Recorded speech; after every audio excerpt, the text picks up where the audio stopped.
Hi, this is Shannon with Shannon Veronica Know Everything. We're here during our first week of Neuro, which is my favorite subject, and it turns out I'm not that good at it, but I still love it.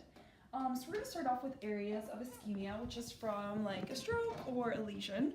So you can have a lesion, ischemia in your CNS or PNS. So if it's in your peripheral nerve system, it'll either be muscular or in your peripheral nerves.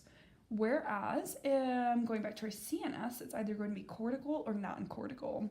So some of the non-cortical areas where you can have a lesion or ischemia is going to be either your brainstem, which is includes your cranial nerves, or your spinal cord. And if you remember, the brainstem is midbrain, pons, medulla oblongata. Midbrain is cranial nerves 2 and 3. 3 and 4. Pons is cranial nerves 5, 6, 7, 8. And then medulla oblongata is 9, 10, 11, 12. Moving on to cortical structures. When I say cortical, I'm referring to the cerebral cortex. So this is going to include your frontal, temporal, parietal, and occipital, which Veronica will go on to explain more.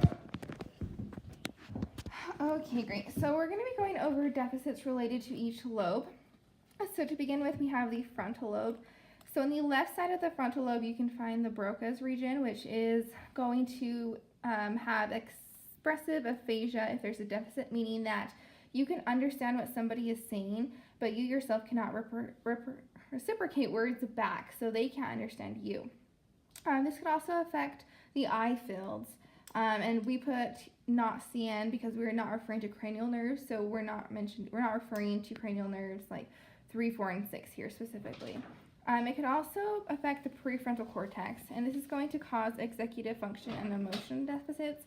So this could mean that like I go to the bank and my intention is to like write a check and deposit it, but I can't like get there. Like I can pull the check out, but then I can't actually write on it and it makes no sense. Or emotion meaning that typically, I'm pretty laid back and then something happens and now I'm like very aggressive and angry and my emotions just don't really add up. So now we're going to move down to the temporal lobe. So deficit you'll find here is in the Wernicke's area.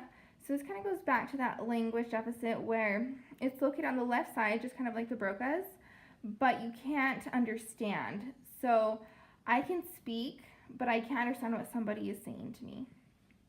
And then the parietal lobe, so you're going to have deficits that are located specifically on the right and the left side.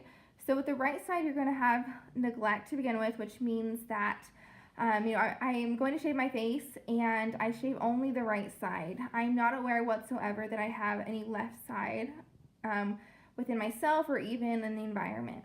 So if I was eating food, I only eat on the right side. Like I don't eat anything on the left, and it's not because I don't want to or I don't know to, I just don't even have any idea that it's there.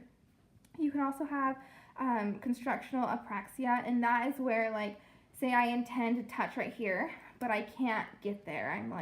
I just can't quite get my finger on it. Left-sided, you have acalculia. So this is where you can't do math. So if somebody came in and they say, I just can't get my numbers together, I can't do math, that could be something to look into. And then you also have right and left side disorientation. Now moving down to the occipital lobe, this is going to affect vision. So you're going to have homonymous hemanopsia, and that's where you cannot see in certain fields. So for example, if your left side was affected, that would mean that, so say you cannot see on the left side, so these dark colored areas, you can't see in those areas, so therefore the right side of the lobe is affected because they cross. So now moving over to the cerebellum, this is responsible for balance and coordination. So if there's a deficit here, you're going to have a tremor or ataxia. With the basal ganglia, this is responsible for motor, so you're going to either have hyperkinetic or hypokinetic. So with hyperkinetic, there's so much movement that you cannot execute anything that you want to because there's so much movement. Hypokinetic, for example, would be like Parkinson's, where you're just really rigid. The brainstem, it's going to affect your cranial nerves. So for example, if I came in and I am not able to look laterally right or left, that could be like cranial nerves. And then moving down to just kind of a general idea of what it means when somebody says like there's a cortical deficit. It's referring to all of these lobes of the brain that we just went over. So some 5 main areas that we went over was like speech and language, cognitive function, spatial orientation, vision, and eye gaze deviation. So that's all for today. Thanks for tuning in.